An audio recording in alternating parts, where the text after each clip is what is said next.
ดีค่ะมาพบกับเราอีกแล้วนะคะในรายการ BG Channel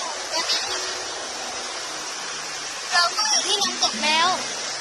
ถ้าเสียงดังก็ต้องขออภัยนะคะ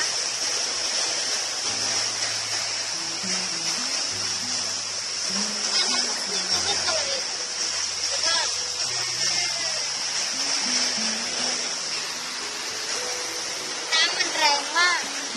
อันนี้ก็อยู่ที่ก้อนหินใหญ่ก้อนหินใหญ่มาก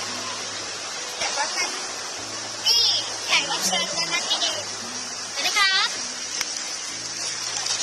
กินอะไรครับกินอะไรครับอันนี้เราอยากใส่ชุดว่ายน้ำเห็นหน้าพี่โมไหม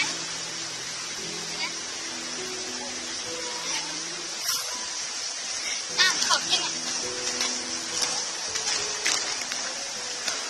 อยากได้อันนี้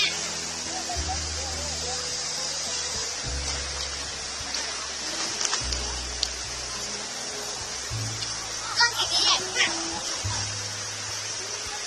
ก้อนหินใหญ่